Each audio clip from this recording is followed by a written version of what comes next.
Correct which of the following is hypotonic with respect to the fluid of RBC. ये जो objective question है वो बोल रहा है which of the following is hypotonic with respect to the fluid of RBC.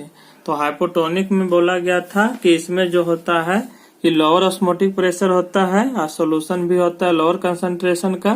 तो हम लोग बताए थे कि याद रखना किसके लिए, आइसोटोनिक सॉल्यूशन के लिए।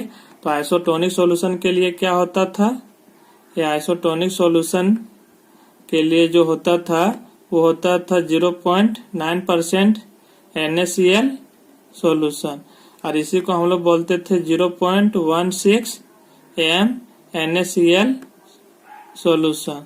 तो इस फॉर्म में यहाँ दिया गया है, इस फॉर्म में नहीं दिया गया परसेंटेज में, तो इस फॉर्म में हम लोग दिया गया। तो इसका बात करेंगे कि ये जो वैल्यू होता था ये आइसोटोनिक के लिए होता, लेकिन हाइपो मतलब होता है कम। तो बोले थे कि इससे इस कंसंट्रेशन से जो हमारा लोअर वैल्यू होगा वो हाइपो कहलाएगा, और इस कंसंट्रेशन से जो हायर वैल्यू होगा वो हाइपर कहलाएगा। तो यहाँ पर हमारा क्वेश्चन जो बोला है हाइपो बोला है, तो हम लोग देखेंगे कि 0.16 m NaCl सॉल्यूशन से जिस सॉल्यूशन में का कंसंट्रेशन लोअर हो, इससे किसके 0.16 m NaCl सॉल्यूशन से लोअर, इससे जो होगा लोअर होगा कंसंट्रेशन, वही होगा हाइपोटोनिक सॉल्यूशन। तो हम लोग यहाँ पर देखते हैं ऑप्शन में कि ये नंबर में 0.16 m NaCl सॉल्यूशन, तो ये किसके लिए होता है, आइसोटोनिक के लिए होता है, लेकिन आइसोटोनिक तो बोला नहीं है। ये है 0.016 m NaCl सॉल्यूशन, ये हमारा क्या इस सॉल्यूशन से ये हमारा लोअर है। फिर बोला 1.6 m NaCl सॉल्यूशन, ये हायर है। 0.2 m NaCl सॉल्यूशन, ये भी हायर है। तो हमारा लोअर कौन हुआ, इसलिए ये वैल्यू होगा, कौन वैल्यू होगा, इसका आंसर कौन होगा, बी। यदि क्वेश्चन में बोल दे कि which of the following is hypertonic solution, तो हाइपरटोनिक सॉल्यूशन में हमारा क्या होगा कि इस वैल्यू से जिसका वैल्यू ज्यादा होगा उसको बोलेंगे हाइपरटोनिक सॉल्यूशन। तो यहाँ पर सबसे ज्यादा किसका है 1.6 m NaCl सॉल्यूशन, और ये भी हमारा ज्यादा है 0.2 m NaCl सॉल्यूशन है, जो किससे ज्यादा है इस वैल्यू से हमारा क्या है, दोनों ज्यादा है। लेकिन जब उस केस में पूछेगा हाइपरटोनिक सॉल्यूशन में, तो वहाँ ऑप्शन में आपका एक ही हमारा क्या करेगा, इससे ज्यादा देगा। तो जो इससे ज्यादा रहेगा उसी को हम लोग ऑब्जेक्टिव में क्या करेंगे, टिक लगाएंगे, किसके लिए, हाइपरटोनिक के लिए। लेकिन यदि क्वेश्चन फिर चेंज कर दे कि which of the following is isotonic with respect to fluid of RBC, किसके रिस्पेक्ट में, आरबीसी के रिस्पेक्ट में, तो आइसोटोनिक सॉल्यूशन के लिए बोलेगा तो हमारा कौन सा हो जाता है, ये वैल्यू हो जाता है कि आइसोटोनिक का क्या होता है, कांस्टेंट वैल्यू होता है, वो होता है 0.16 m NaCl सॉल्यूशन, याद रखना है। इस तरह से हम लोग यहाँ 3 ऑब्जेक्टिव बना सकते हैं, हाइपोटोनिक सॉल्यूशन के लिए, हाइपरटोनिक सॉल्यूशन के लिए और आइसोटोनिक सॉल्यूशन के लिए। तो आइसोटोनिक सॉल्यूशन के लिए वैल्यू याद रखिएगा, उसी से हमारा तीनों क्वेश्चन बन जाएगा। ये जो क्वेश्चन है आपका 2013 में पूछा हुआ है, जेक में क्लास 12 में 3 मार्क्स में पूछा गया है। बोल रहा है 5% urea solution is isotonic with 12.5% solution of an organic compound if the molecular mass of urea is 60, then calculate molecular mass of that organic compound। तो इसमें क्या बोला है कि उस ऑर्गेनिक कंपाउंड का निकालना है। तो इसमें बोला कि 5% urea solution is isotonic with 12.5% solution of an organic compound, कि 5% यूरिया सॉल्यूशन जो है आइसोटोनिक है किसके साथ, 12.5% सॉल्यूशन ऑफ किसका, ऑर्गेनिक कंपाउंड का। और बोला है कि मोलिकुलर मास ऑफ यूरिया दिया हुआ है आपका 60, तो देन बोल रहा है calculate the molecular mass of that organic compound, तो ऑर्गेनिक कंपाउंड के लिए क्या होगा, मोलिकुलर मास। तो सबसे पहले इसका हम लोग सॉल्यूशन अब करते हैं इसमें हम लोग, तो सॉल्यूशन हम लोग देखेंगे इसमें। तो इसमें हमारा क्या है कि गिवन दैट दिया हुआ है, क्या आपका दिया हुआ है 5%, क्या दिया 5% यूरिया सॉल्यूशन इज आइसोटोनिक, हम लोग बोल सकते हैं कि इट मीन्स हुआ, इसका मतलब हुआ जो हमारा कि 5 gram urea present in 100 ml of solution। इसका मतलब हुआ कि 5% यूरिया सॉल्यूशन इज आइसोटोनिक।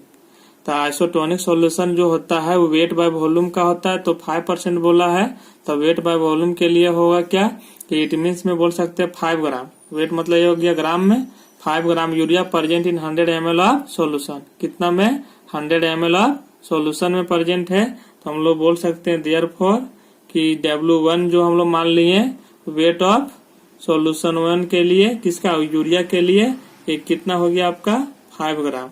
और यहाँ पर हमारा V1 मान लेंगे किसके लिए, हमारा वॉल्यूम ऑफ सॉल्यूशन 1 किसके लिए, यूरिया सॉल्यूशन के लिए, ये 100 ml हुआ हमारा।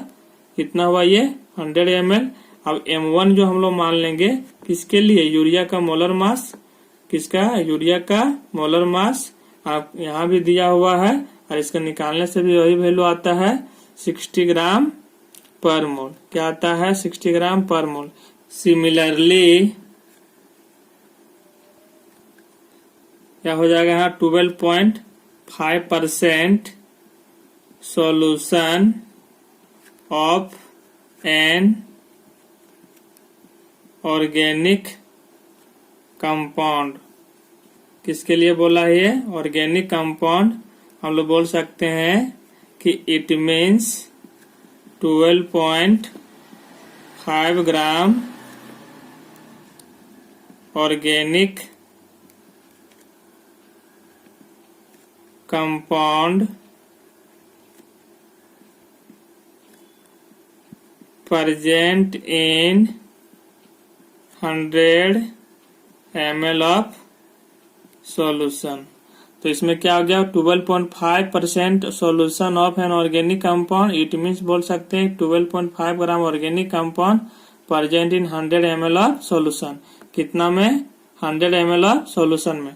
तो देयरफॉर बोल सकते हैं हम लोग यहाँ पर इस सॉल्यूशन के लिए ऑर्गेनिक के लिए W2 मान लिए हम लोग। W2 बराबर कितना दिया 12.5 ग्राम, और V बराबर हमारा यहाँ क्या दिया V2 बराबर मान लिए यहाँ पर कितना है, यहाँ पर 100 ml। क्या है आपका 100 ml। तो यहाँ निकालना क्या है M2 किसके लिए, ऑर्गेनिक कंपाउंड के लिए। किसके लिए हमारा निकालना है, ऑर्गेनिक कंपाउंड के लिए।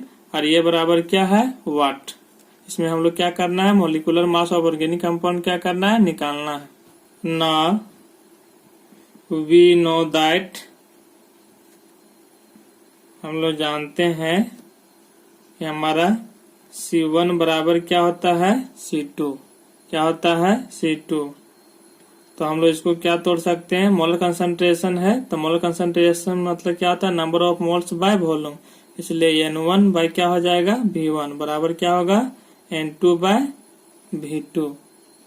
क्या हो जाएगा N2 बाय V2। अब इसको हम लोग आगे यदि तोड़ देंगे तो यहाँ पर क्या हो जाएगा N1 क्या है number of moles of solution 1 मतलब यूरिया सॉल्यूशन के लिए।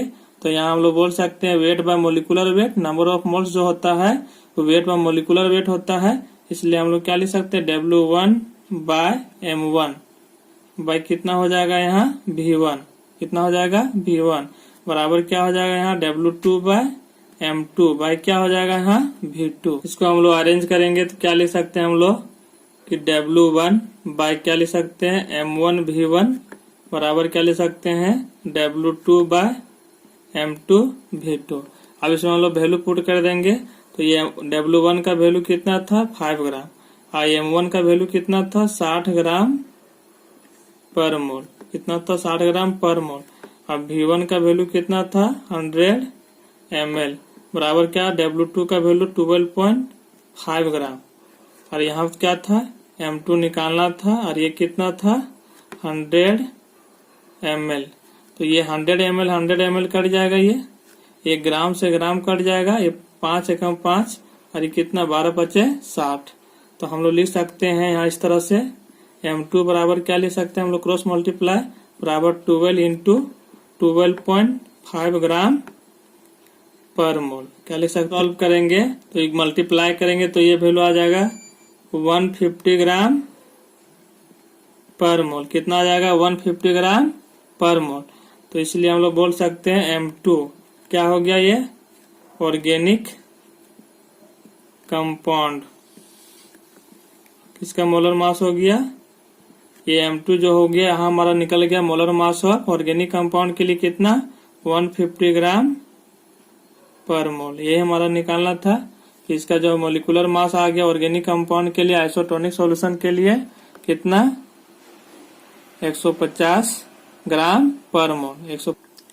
सिमिलर क्वेश्चन है, अपने से बना लेना है। कह रहा 3% weight by volume aqueous solution of urea is isotonic with 9% weight by volume aqueous solution of unknown compound, what is the molar mass of the unknown compound. तो इसमें बोला 3% weight by volume aqueous solution of urea जो है वो isotonic है किसके साथ, 9% weight by volume aqueous solution of unknown compound. उसमें था ऑर्गेनिक कंपाउंड, इसमें अननोन कंपाउंड। तो इसमें किसका मोलिकुलर मास निकालने बोला है, तुम्हारा अननोन कंपाउंड के लिए। तो जो इसका आंसर आ जाएगा molecular mass of unknown compound का, वो आ जाएगा आपका 180 ग्राम पर मोल। सिमिलर क्वेश्चन है, अपने से बना लेना है।